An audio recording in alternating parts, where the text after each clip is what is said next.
Guys, welcome back to another episode of 5 Minute Fact Homeschooling. Today we're going to be talking about goals and stuff.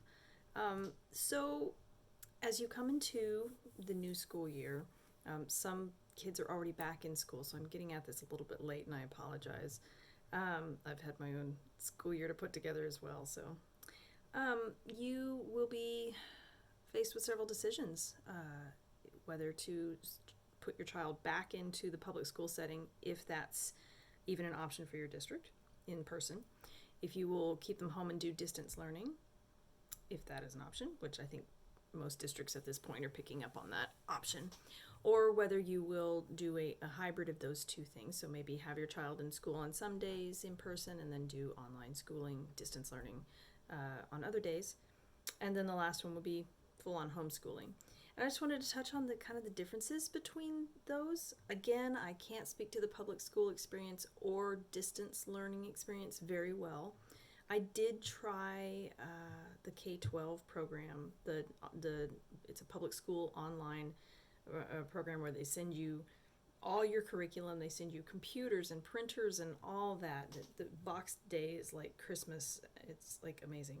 I did try that one year. I was having a baby that year, as in most years, and just decided to give it a shot, and I just knew immediately that it was not the right program for me. I've known people who've used it and loved it, no qualms at all, so this is definitely not a disparagement of that program at all. Just didn't work for my family. So when I got all those boxes and I started unboxing everything, I just wasn't pleased with it, and so I ended up sending it back.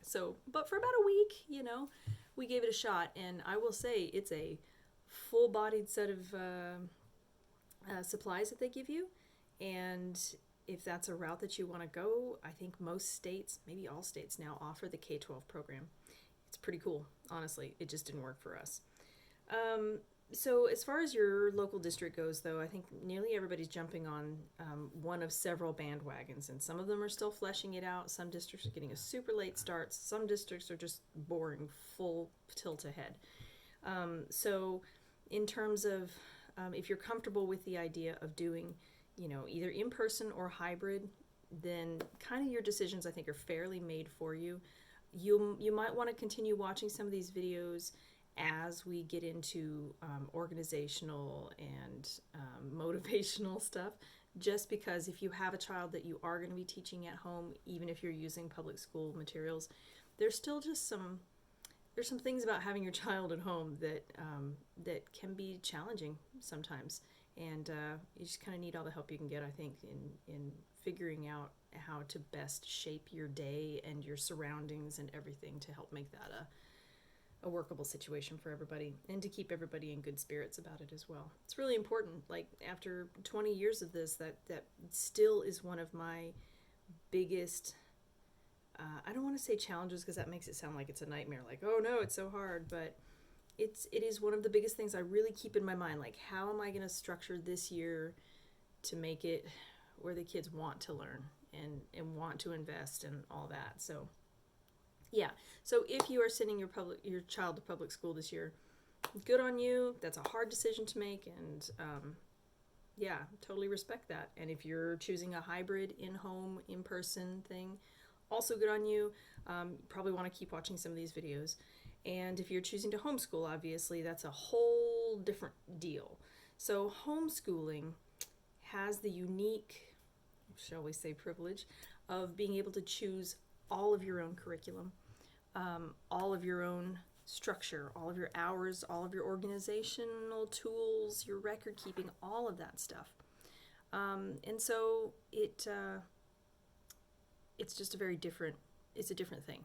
So when you're looking at your goals for the coming year, or the coming 5 years or 10 years even, you just need to kind of ask yourself, what am I trying to accomplish? Are you trying to accomplish getting past COVID? Are you feeling like maybe you want to invest longer term? Or are you thinking, hey, this is I want to do this from here on out? Those will inform your decisions on curriculum purchases, on how much you invest in organizational stuff, in all of those things. And so yeah, I just encourage you to kind of get some clarity in your head about kind of which direction you want to go with that. And again, I come from the tack of keeping going long term with this, and so I try to offer advice that will be most economical for long-term homeschoolers, but I'll also talk about some things that if you're going more to shorter term, maybe you don't want to spend so much money on this, that, and the other. And yeah, I think it gives a pretty good basis for just deciding and defining where you want to go with the next, think year, 2 years, 5 years, and onward. So yeah, in the next episode, we will be talking about styles. It's all about style when you're homeschooling, We'll be learning about learning styles. Thanks for joining me, guys.